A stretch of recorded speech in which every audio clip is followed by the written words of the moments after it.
Hi, I'm Mike. And I'm Maggie, and welcome to the M&M Debrief, the podcast where Mike and Maggie discuss the top stories in politics, sports, and pop culture to make sense of the headlines. So, Mike, do we have any follow-ups from the last episode?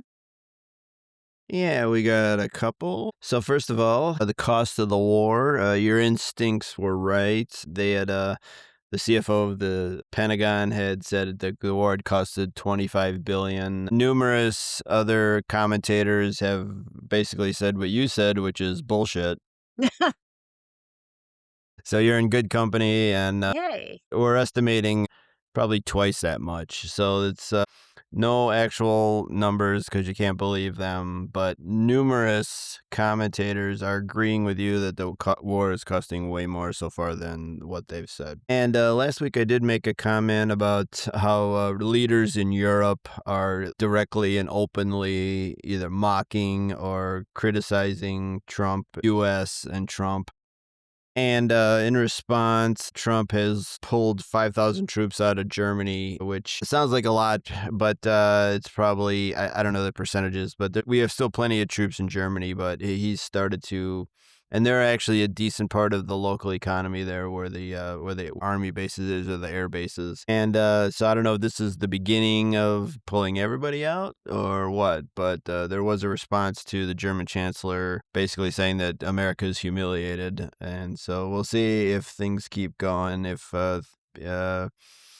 troops keep getting pulled out. So we'll see. Right, and it could be also that he's just making a point. So he's trying to intimidate the chancellor. You keep making comments like that, and I'll pull some more out. Yeah, since there's so many ways to kind of look at this, it just seems more and more clear that NATO will be kaput, or at least America in NATO will be kaput, and all the troops there that we use for forward missions. We actually fly a lot of missions into the Middle East from Germany, and our main hospital there, Ramstead Air Force Base, has the hospital where all the casualties go.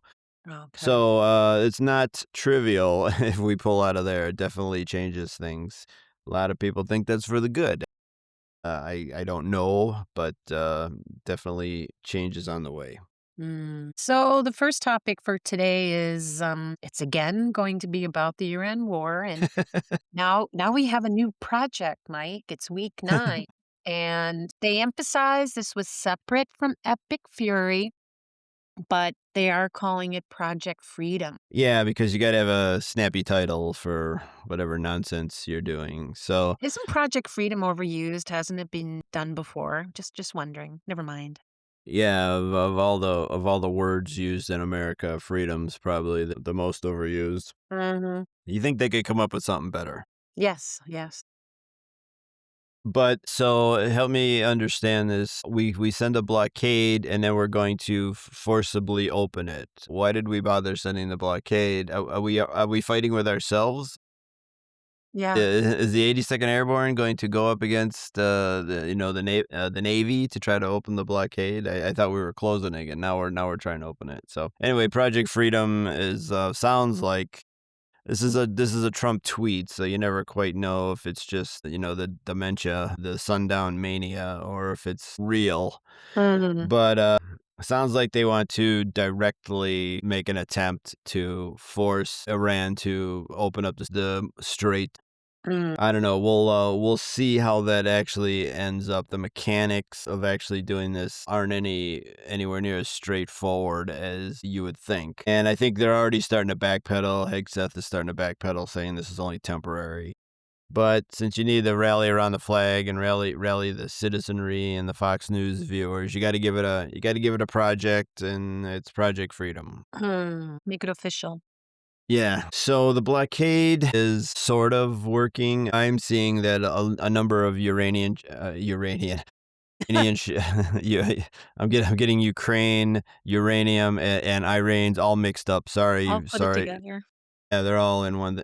So I'm reading that a number of the Iranian ships are getting out. The blockade isn't working in anywhere near as well as what they're saying. Mm. So you've got an area, the Sea of Oman, I guess it would be, which is probably roughly the size of North Dakota. And we have now have two carrier battle groups. I can cut to the chase here. The actual number of ships that are actually available to try to stop a tanker are very limited. Not even a dozen between cruisers and destroyers. So you got a carrier battle group, and then that's made up of a few destroyers and carriers, which are different classifications of ships. And they go along with the carrier, the aircraft carrier, to protect the aircraft carrier. Well, they also can't, they're more maneuverable and they can go after tankers.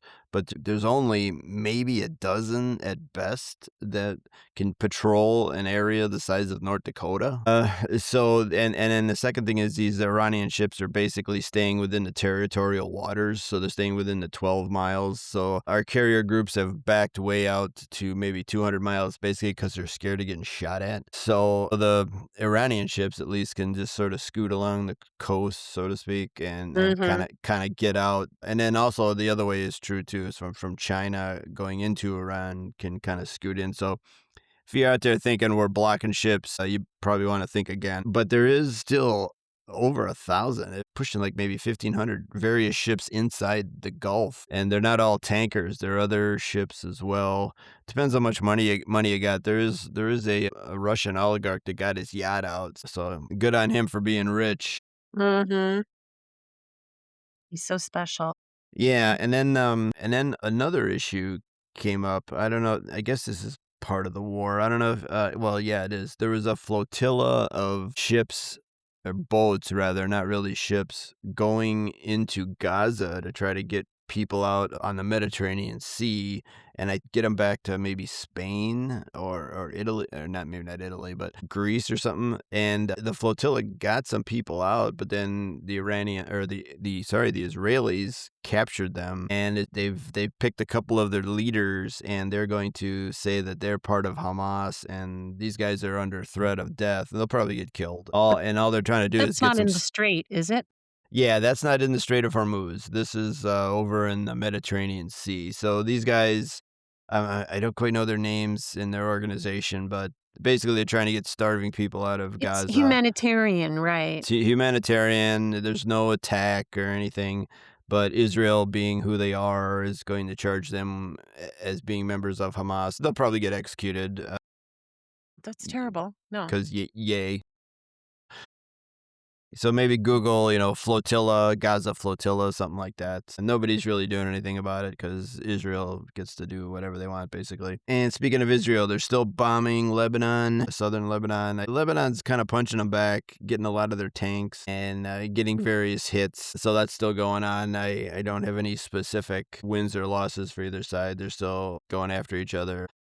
Israel has moved into Lebanon, actually into the sovereign territory of Lebanon, 10 miles or so, and blew out some bridges and stuff. They haven't moved much further after that. Israel does have a serious manpower problem. So, anyway, that's been all going on the last few days, but in the last day or so, things have been picking up. People are tracking the number of flights that are coming out of Italy, and it's been a huge upswing in flights going in, which usually means supplies and ammunition and that sort of thing. And it was a kind of activity that you saw before they started bombing the first time. And the word on the They're street, going in they're going into Italy.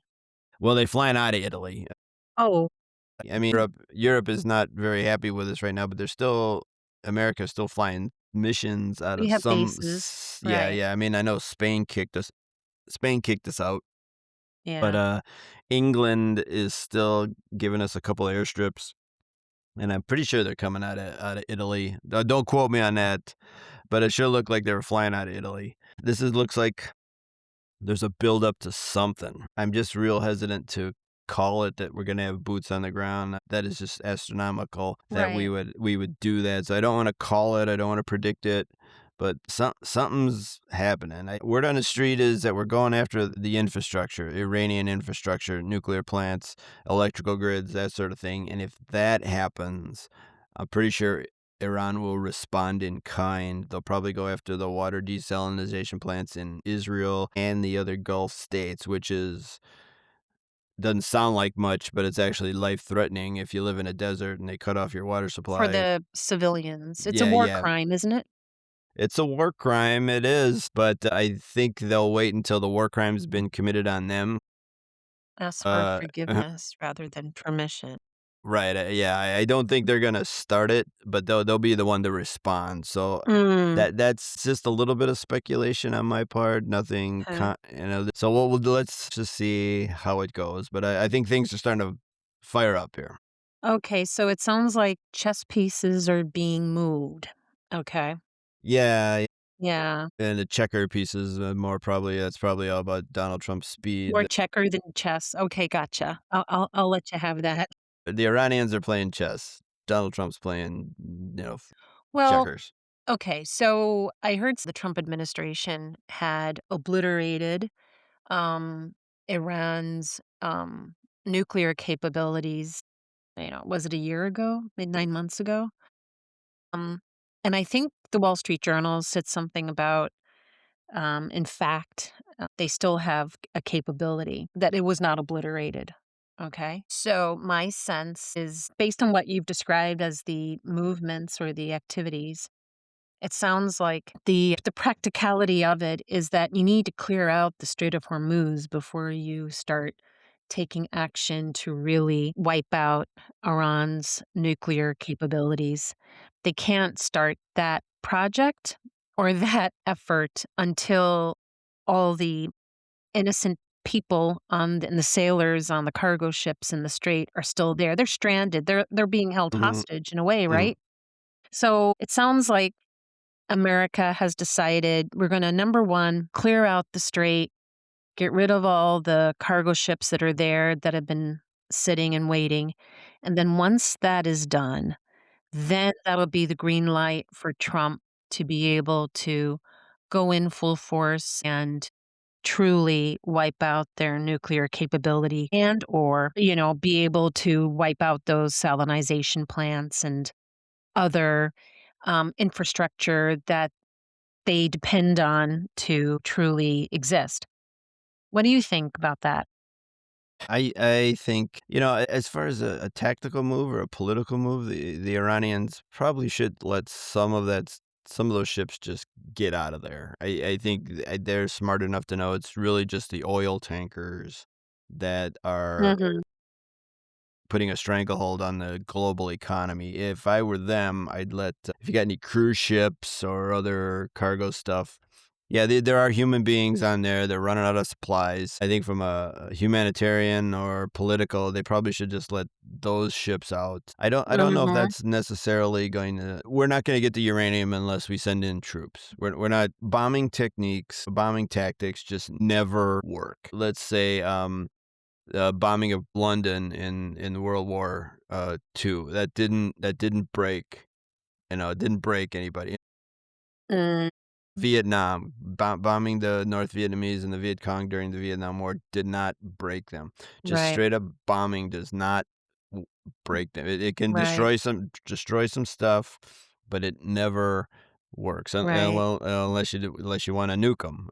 right. So if they want that uranium, they're gonna have to send in troops to go get it, and that is gonna be bloody as hell, and who knows where that stuff is. They got Mhm. stuff buried 5 miles underground in a mountain. I don't know where they're gonna find it. So, So do you think then that Iran is actually holding all those tankers and cargo ships, etcetera, hostage as a way to stop America from coming in and invading and putting troops on the ground? yeah, that's a possibility. I'm not quite sure exactly how many people we're talking about here. Maybe 1,500 ships. They each got I don't know how many guys are on a tanker or a cruise ship, but they The got value of the tankers. I'm sorry, probably more yeah. so than the value of the life, sad to say. Yeah, well, yeah, that's a whole nother issue. Right, What people really value, what the cargo on the ship or the actual human beings. right, or Um, both. I mean But I'm saying that is that really what's going on with Iran? That they're actually using them as hostages in a way, That's a possibility. so They've they can be creating more drones and building back up their defenses? mm, they played this fairly smart, and you'd think they'd let him go. So if people in the Wall Street Journal are trying to make Iran look bad by saying that they're holding these boats hostage, No, that that was just me. oh that was just your opinion. Yeah, it's not the Wall Street Journal, it's just Maggie. Because if you if they opened up the strait tomorrow Uh, and all those ships left, what protection does Iran have? well, they've still got they still are closing. They're still closing the strait.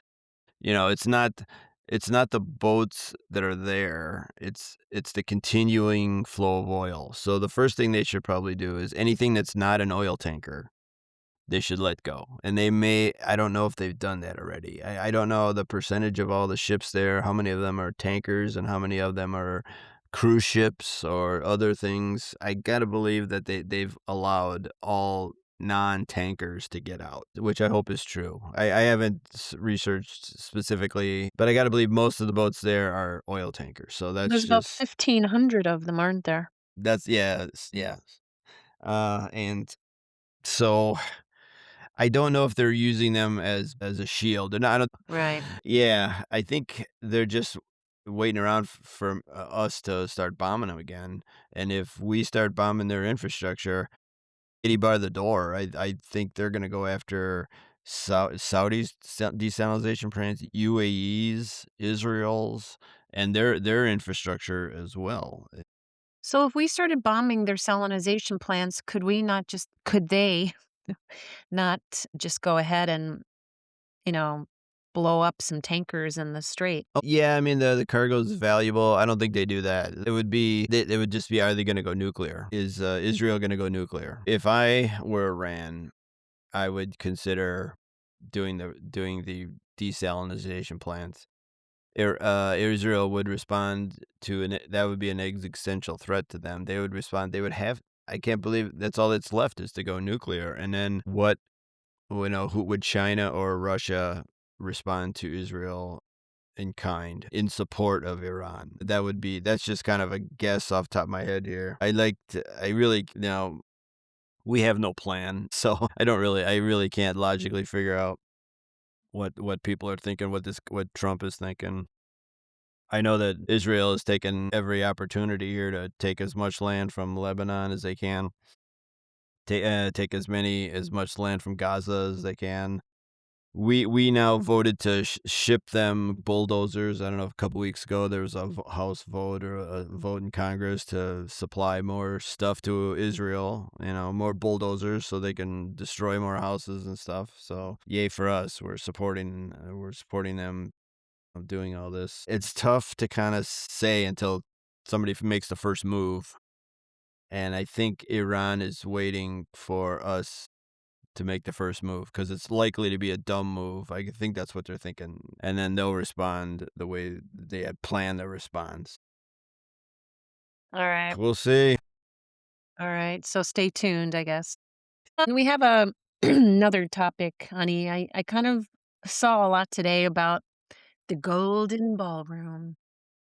Now, as you know, I really liken the Golden Ballroom as similar to the palace, actually, of Versailles. And I think that Trump wants his own palace. So as you remember, he tore down the East Room of the White House and with no permission, no approval, no nothing. And he said it was going to be a renovation, and then he tore down the entire thing. Apparently, he sent all that, rubble, etc., to a nearby golf course, East Potomac Park, a public golf course. But I'll talk about that in another minute. Now, the East Wing, he said that he was going to put a ballroom there instead, and it was going to cost 200 to 400 million, paid completely by donors, and taxpayers were not going to spend even one penny on this new ballroom. So, even still, Only about 25% of the American population in a poll actually support this ballroom. The majority don't support it. And so they're probably going to support it less because believe it or not, Trump has added a project to the reconciliation bill that has been ongoing for several months now. The reconciliation bill is at 78 billion. This is to fund ICE, etc. So they added something to it.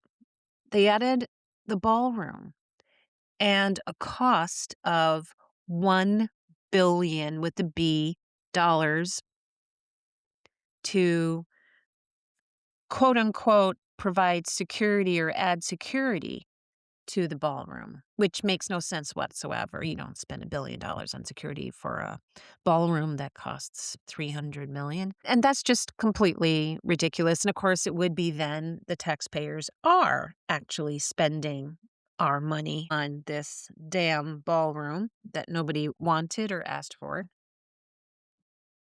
That's where we're at now. $1 billion for the Golden Ballroom. That is in the reconciliation bill that will be coming up for a vote shortly. Okay. Yeah, in my opinion, this is not a Trump problem. Well, actually, a lot of what we're seeing, I know we like to focus on Trump and all his stupidity, but this is really a congressional problem. So this, how many? This is a Mike Johnson problem. Mike Johnson is useless completely. He should be held up for treason when this is all over, if it ever Yeah, is. yeah. This is just abrogating their duties as dictated in the Constitution, and so Trump is just, I don't know, and Taking advantage of the opportunity. in some ways, he's brilliant, in like a weird No, he's not. he's like in a weird savant way, he's like he'll just do whatever he wants, and he knows they're not gonna stop him, and so, he's sitting there thinking, "Yeah, I'll just put it in. I'll go out and I'll tell the people that it's all from donors. They're dumb enough to buy it, and then And then he'll actually put then in money for it, put it in a bill. I for know that I security, because gosh darn, he's gonna make hay out of that fact that there was an attempt on his life. yeah, And right and away, yeah, he said, "This is why we need a ballroom." So now mhm, he's gonna be able to try at least and justify mhm. why he needs $1 billion, and frankly, the $1 billion is going to be a slush fund, I'm sure. Yeah, and, just from a, tactical standpoint, nothing like telling your enemy exactly where you're gonna be. It's like, "Yeah, okay, here's exactly where my bunker is gonna be, right underneath the new East Wing." I mean, Yeah. "Hey, you wanna come after me? You know where I'm gonna be, right?" So, forget about that, but I mean, he knows nobody's gonna stop him, so why not just do it? I guess in a weird way, I can kind of understand. So, but this is not a Trump problem anymore. Well, it hasn't been a Well, Trump problem for a while. It's been a Trump is requesting it, so, it's our problem, frankly. yeah. Well, yep. All right. Well, there's another part 2 to this. I mentioned the public golf course, the East Potomac golf course. Honey, not everybody is rich, believe it or not. And even in DC, there are regular people who like to play golf. And they're not fancy, they're not the Epstein class. They just want to play a little golf. And, they want to be able to do it affordably. Well, that's what these public golf courses are. And unfortunately, when Trump knocked down the East Wing, they took those hundreds of truckloads. I think it was 37,000 cubic meters of waste from the East Wing and dumped it on the public golf course, I think between holes 4 and 9. And now they've done some tests, which, surprise, surprise, they found elevated levels of lead, mercury, arsenic, you know, and there was a lawsuit. And long story short, the judge put a stay on any additional quote unquote renovation to the East Potomac Park. Now, there was a leak, I guess, to a newspaper. And apparently, Trump wants to create a brand new glamorous course that would be super elevated, 18 holes, and be super sophisticated and fine, and basically would be not affordable to the average person. He was gonna get rid of the 9 holes and mini golf, etcetera. So, the judge got wind of this and then said, not only is there a stay on not to do anything except some, and maintenance and on the course, but he said, if you take down any more than 10 trees, you're gonna have to face me again and explain yourself and or ask permission to do anything else. So, because of pest behavior, apparently the judges in the area are actually making sure that he doesn't go in there under the heading of renovation and instead knock down and get rid of the affordable 9-hole courses and instead replace them with some fancy designer golf course. Yeah, I mean, this is just an indication of just the rapaciousness, the never-ending greed of the Epstein class. It's just like, God forbid some regular people got a regular golf course that they can go play on. No, we're gonna take that away from you because we can. We don't give a crap about you. We're gonna take whatever we want and screw you. And if you can't do it, you're a loser. If you can't afford that sort of Mhm. attitude, and I mean, I can just imagine his lackeys in his office just who thought of this? Who is the fucking pig, sorry for the language, who thought of this? Who said, "Hey, I got a great idea. Let's take all this debris from the East Wing and put it on the golf course." I mean, Right. did Trump actually think of this, or one of his Doge buddies, or one of his other lackey toady pigs that is working for him? I mean, the Right. Well, in a way, they're smart enough. They created a reason for them to go in there and actually talk about a renovation, which, just like the East Wing, suddenly becomes a complete decimation and overhaul and an excuse to.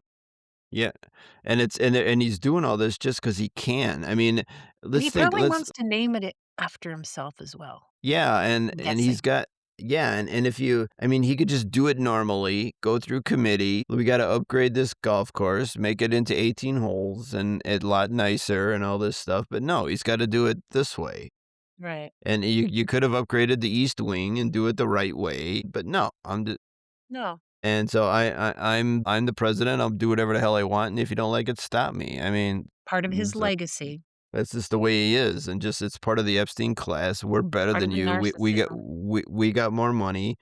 Mhm. You don't like it, stop us. It's not just them, it's the people that help them. It's the construction Right. workers and all, and nobody's stopping him. Mm, Why would he not continue? right. Exactly. So that's all I had. That's plenty. And Yeah. I used to be a golfer. I used to be a public course golfer myself. So, is it still open? Can we still fly out there and get 9 holes We in just should be able to. before It's still open, except still you might open? wanna, you know, put on your hazmat suit. You got one? We gotta work around the debris. Well, yeah. Don't breathe too deeply. Little arsenic in there. Anyway, should we move on to the business report? Was there some Yeah. notes in yeah, so Maggie and I are gonna try to have the regular update on various things just to let you know how things are starting to break down. Maybe, I don't know, part of this might be just normal, part of it might be larger systemic stuff. So, at the corner gas station where her and I live, the gallon of gas is now at 4.94. We live in Cook County, Illinois. So, out kind of the edge of Cook County. So we're 6 cents away from being at $5 a gallon. So I don't know exactly what the national average is, but I gotta believe things are very similar in other parts of the country. Can I just interrupt here real quick? Because I think I I don't understand the weight of that. At $5 a gallon, I understand that for a F-150 truck, that's about $180 to f. Probably. I don't quite have the specs on the F-150. But that's a gosh darn lot of money. And I know how fast you go through a tank, you know? Yeah, that's why it's such an attention getter because we're all I mean, you and I, we have one EV vehicle and we have one, internal combustion vehicle. So, but if you're a construction worker or you run a crew and you got an F-150, yeah, yeah, and then it gets everybody's attention. Um it's not stopping at 5, but we are starting to export more of our gasoline because the prices are so high that these oil companies cannot afford to start drilling. This is kind of the ironic part. We'd have to do a whole episode on the infrastructure of petroleum, which is incredibly complex. This actually de-incentivizes us to drill, baby, drill. That's the whole thing that the right wing says is start opening up because if we get more supply, then the prices are going to go down. And these oil companies are sitting there thinking, "Oh man, I can get like $140 a barrel here at the spot market. Why in the hell would I create more supply?" Right. No, so you'd think, "Oh, yeah, the oil companies will do the right thing, and they'll start pumping more, and everything will be back to normal." I hate to break it to you, but, oil companies try to make a profit. In fact, I think they came out and just maybe today or maybe yesterday, basically told Trump, "We're not drilling anymore. We're not opening any more, drills because why would we?" The price is now doubled, and maybe possibly even tripled at the spot market. We'll just keep selling to them and start making bank. It's the exact opposite. But to the regular guy driving an F-50 who's a construction worker, he runs a crew. Yeah, yeah, and he's gonna be mad. I mean, the problem I got is he's not mad at the right people. These oil prices, these gas prices are just not. You can't just flip a switch and all of a sudden it's back to 250. The infrastructure takes forever. Just the framework to try to get the infrastructure to get like in Venezuela. This is the funny part. We think, Chevron's just gonna go in there and put $10 billion worth of infrastructure there and start You know? pumping. No, no, they moved everything to Canada when the, Chavez administration and the Moderno, they just basically destroyed Venezuela's infrastructure. Well, guess what? The oil companies just went to Canada, and they're pumping out of there. They're not gonna go drop another 100 billion down in Venezuela and it's gonna take them 5 years to do it.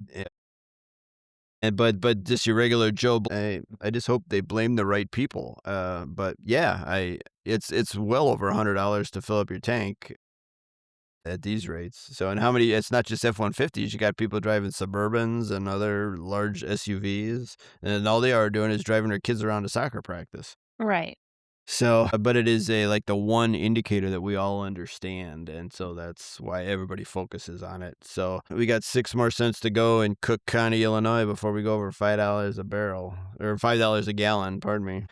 And speaking of fuel, we now have our first casualty of the war, which is Spirit Airlines, which just could not handle the monstrous spike in jet fuel. I know that the Republicans like to blame the Biden administration for the merger that didn't go Well, through, that was but Trump that was not that was because a he didn't wanna joke. accept responsibility, but it was Yeah, because of the jet fuel, as you said, being up 70%. yeah, so we'll see. And also, speaking of airlines, Lufthansa from Europe is now cut 20,000 flights of their less profitable flights. So they're starting to cut back too. And this is just the beginning. So just let's say 2 3 months from now we can keep revisiting what's going up and what's going down here. But yeah, anybody that's directly dependent on fuel is going to get immediately hit. This is just the beginning. Spirit Airlines going down. We'll see how the big 3 airlines do. But then you've got trucking companies, which they need diesel to transport stuff around. We're gonna start to see some dominoes fall. I don't wanna make a Diesel's even more prediction. expensive. Yeah, so I don't wanna make any predictions, but don't be surprised if this is just the beginning of the dominoes falling. Yeah, no, you're right. I think you're to your point, this is like the tipping point. The first one down is Spirit Airlines, the weakest, right? Right. Just like Yeah. Darwin, Yeah, it's, I'm telling survival of the you, fittest, and right, Spirit's gone, right. and let's see which is maybe why Trump is in there trying to open up the Strait. Mhm. because he knows now things are serious. Now we're beginning to see corporations fall. And, he doesn't care about the price of things for the general public, but for some reason, anything to do with corporations, that he feels.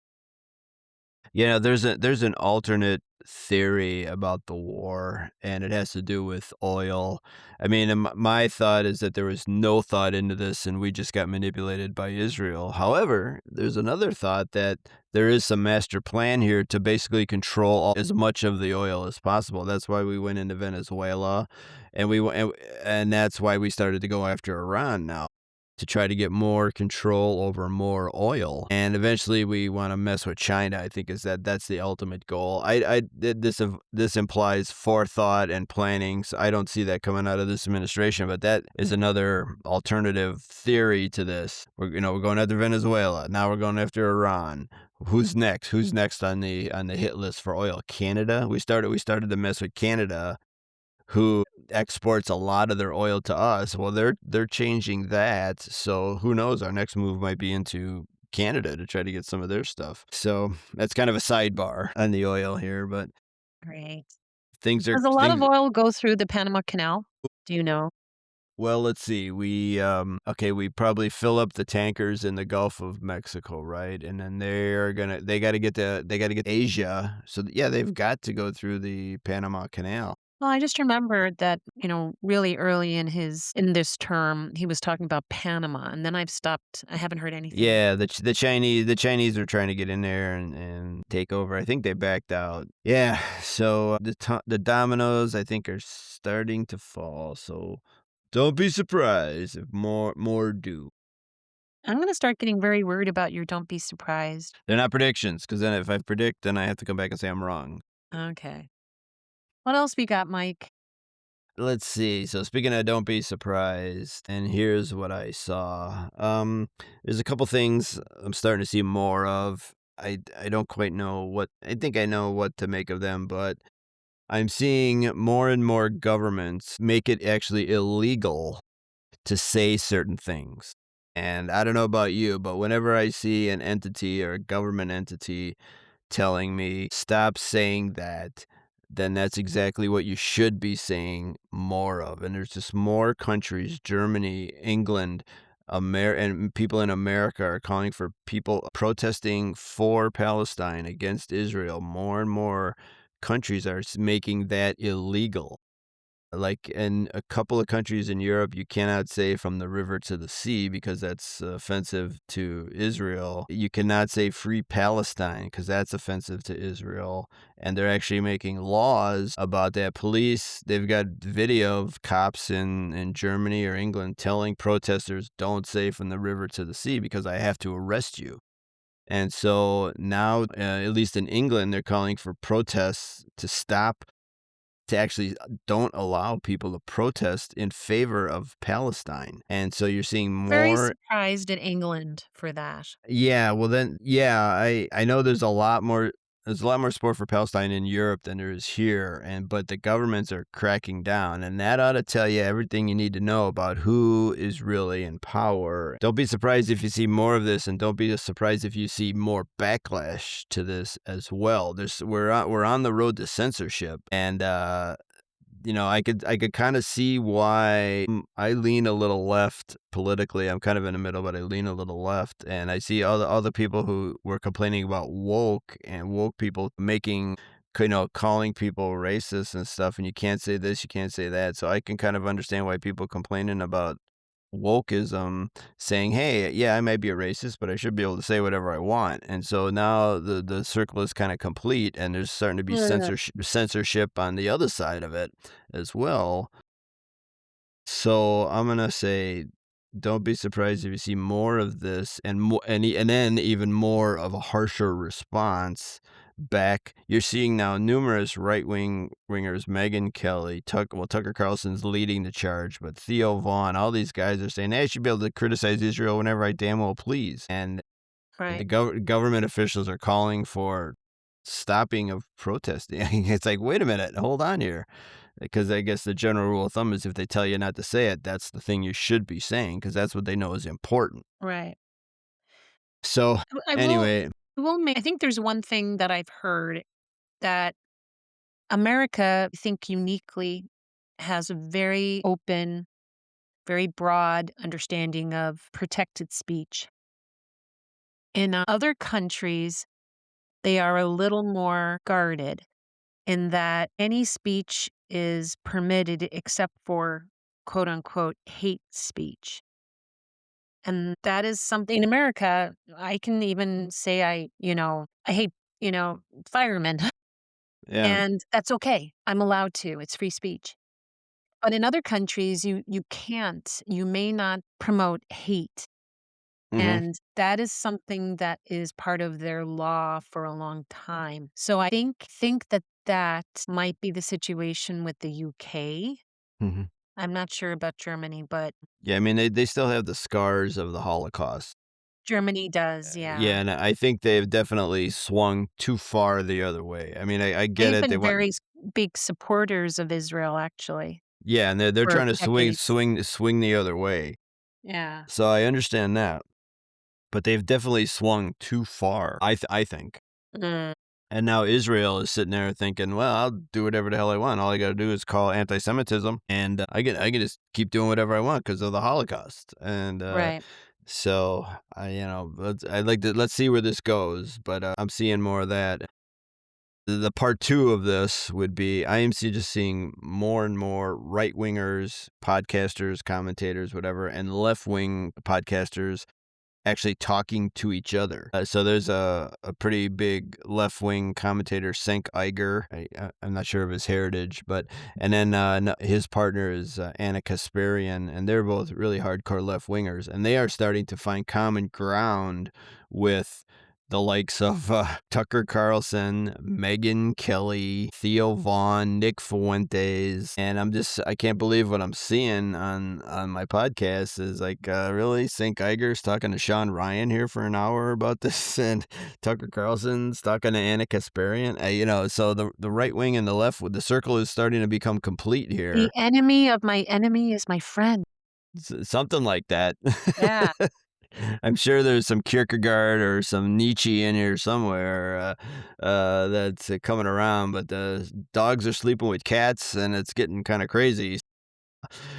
Well, maybe it's a We'll see. positive thing though, you know? I gotta believe that if they sit down and they go, we're really not that far apart. We're maybe instead of 100% opposite, maybe we're only 75% or 25% Yeah. opposite. Maybe we're okay with some stuff. Yeah, just the other week, I told a very good friend of mine who is Republican. I'm not sure about MAGA.